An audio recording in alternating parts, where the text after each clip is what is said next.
மருமகள் முத்தரசி தனது மாமியார் மற்றும் சமீபத்தில் ஓய்வு பெற்ற மாமனார் இருவரும் தங்கள் வயதை பற்றி கவலைப்படாமல் ஒருவருக்கொருவர் அதிக நேரம் செலவிடுவதாக தொலைபேசியில் தனது அம்மாவிடம் மருமகள் புகார் கூறுகிறாள். அவர்கள் நாள் முழுவதும் தங்கள் தோட்டத்தில் ஊஞ்சலில் அமர்ந்திருக்கிறார்கள். இந்த வயதில் அவர்களின் இத்தகைய நடத்தை சரியில்லை என்று மருமகள் முத்தரசி நினைக்கிறாள். அவளது மாமியார் ராணி மருமகள் தன்னை பற்றி அவள் அம்மாவிடம் தொலைபேசியில் குறை சொல்லிக் கொண்டிருக்கும் அவளது பேச்சை கேட்கிறாள். ஆனால் அதை பொருட்படுத்தவில்லை. அவள் அமைதியாக முத்தரசிக்கு தேநீர் கொடுத்துவிட்டு தனது கணவர் சுதர்சனுக்கும் தேநீர் கொண்டு செல்கிறாள். முத்தரசியின் கிண்டலான புன்னகையை பார்த்தும் அவள் அமைதியாக இருக்கிறாள். ராணி மற்றும் சுதர்சன் தங்கள் வாழ்நாள் முழுவதும் தங்கள் குழந்தைகளின் வளர்ப்புக்கும் எதிர்காலத்திற்கும் தங்கள் வாழ்க்கையை அர்ப்பணித்திருந்தனர். கடின உழைப்பால் அவர்கள் ஒரு பெரிய வீட்டை கட்டியிருந்தனர். அது அவர்களின் கனவாக இருந்தது. சுதர்சன் எப்போதும்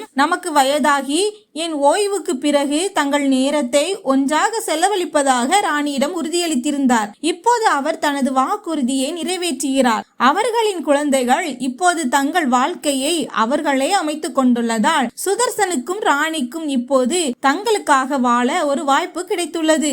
ஓய்வு பெற்ற பிறகு சுதர்சனுக்கு வீட்டில் இருப்பது மகிழ்ச்சியாக இருந்தது. ஆனால் அவரது மருமகள் முத்தரசியும் மகன் பாலாவும் இதனால் மகிழ்ச்சி அடையவில்லை. முத்தரசி பாலாவிடம் கிண்டலாக, நாம் ஏன் இன்னொரு பெரிய காரை வாங்கக்கூடாது? அதை பார்க்கிங் செய்ய தோட்டத்தில் ஒரு கேரேஜை உருவாக்கலாம் என்று கூறினாள். ஏனென்றால் மருமகள் முத்தரசிக்கு அவள் மாமனாரும் மாமியாரும் தோட்டத்தில் நேரம் செலவிடுவது பிடிக்கவில்லை. அதனால் தன் கணவன் பாலாவிடம் இப்படி ஒரு ஐடியா கொடுக்கிறாள். ஆரம்பத்தில் அதை எதிர்த்த பாலா முத்தரசியின் பிடிவாதத்திற்கு பிறகு சம்மதிக்கிறான். மறுநாள் பாலா தனது தந்தையிடம் இது பற்றி பேசினார்.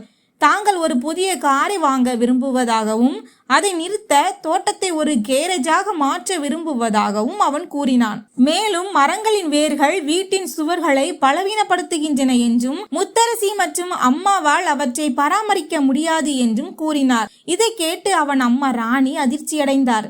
சுதர்சன் அமைதியாக இது பற்றி தனது தாயுடன் பேசி முடிவெடுப்பதாக பாலாவிடம் கூறினார். ஆனால் பாலா எரிச்சலடைந்து, இந்த இடத்திற்கு எந்த பயனும் இல்லை.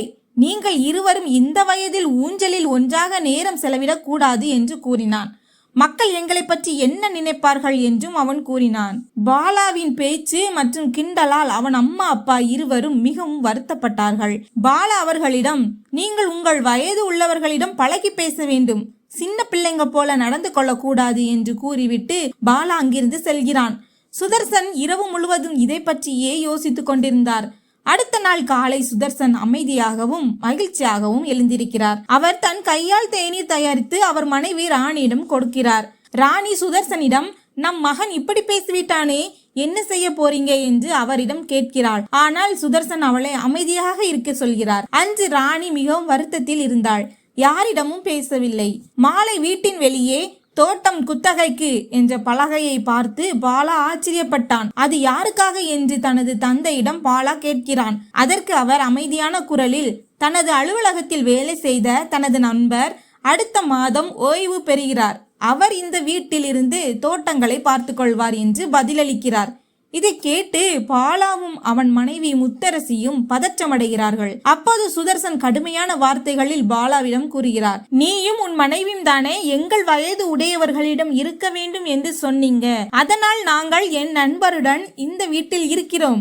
நீயும் உன் மனைவியும் 2-3 மாதங்களில் உங்களுக்கு ஒரு பிளாட் பார்த்து கொண்டு தனியா இருங்கள் என்று சொல்கிறார். நாங்கள் இருவரும் இப்போது எங்கள் வயது உள்ளவரிடம் இருக்கிறோம் என்றும் உன் அம்மா ராணி தனது வாழ்நாள் முழுவதும் மற்றவர்களை மதித்து நடந்து கொண்டாள் என்றும் கூறுகிறார். சுதர்சனின் கடுமையான வார்த்தைகளை கேட்டதும் பாலா அவமானப்பட்டு, அப்பா, நான் அப்படி சொல்லவில்லை என்று கூறுகிறான். சுதர்சன் அவனிடம், நாங்கள் எங்கள் குழந்தைகளுக்காக எல்லாவற்றையும் செய்யும் போது குழந்தைகளுக்கு தங்கள் பெற்றோருடன் இருப்பதில் என்ன பிரச்சனை என்று விளக்குகிறார். இந்த வீட்டை வீடாக மாற்றியது உன்னுடைய தாய் ராணி என்றும் இந்த தனித்துவமான இடத்தை விட்டு அவளை விலகி போக நான் விடமாட்டேன் என்றும் அவர் கூறுகிறார். சுதர்சன், என் மனைவி ராணி வாழ்க்கையில் எவ்வளவு கஷ்டங்களை சகித்துக் கொண்டாள் என்றும் அவளது ஒத்துழைப்பால் தான் இன்று எங்களுக்கு எந்த கடனும் இல்லை என்றும் கூறுகிறார். இந்த வீடு எங்கள் இருவருக்கும் சொந்தமானது என்றும் குழந்தைகளுக்கு முன்பு இந்த வீடு ராணிக்கு சொந்தமானது என்றும் பாலாவிடம் கூறுகிறார். ஏனென்றால் கணவனின் வெற்றிக்கு முன் மனைவிதான் இருக்கிறாள். கடைசியில் ஒன்று, கோவிலில் கடவுள் ஜோடியாக இருக்கும்போது உங்கள் கண்ணுக்கு அழகாக தெரியும் போது, வயதான காலத்தில் பெற்றோர்கள் ஒன்றாக இருந்தால் ஏன் உங்கள் கண்ணுக்கு மோசமாக தெரிகிறது என்று சுதர்சன் கேட்கிறார். வயதான காலத்தில் அவர்களுக்கும் ஒரு வாழ்க்கை கிடைத்திருக்கிறது. அதை அவர்கள் தங்கள் விருப்பப்படி வாழ விரும்புகிறார்கள். பெற்றோர்களுக்கும் தங்கள் வாழ்க்கையை அவர்கள் விருப்பப்படி வாழ உரிமை உண்டு என்ற செய்தியுடன் கதை முடிவடைகிறது. இந்த கதை உங்களுக்கு பிடித்திருந்தால் சேனலை சப்ஸ்கிரைப் செய்யுங்கள். வீடியோவிற்கு ஒரு லைக் செய்யுங்கள். மீண்டும் ஒரு சுவாரஸ்யமான கதையுடன் உங்களை சந்திக்கிறேன். நன்றி.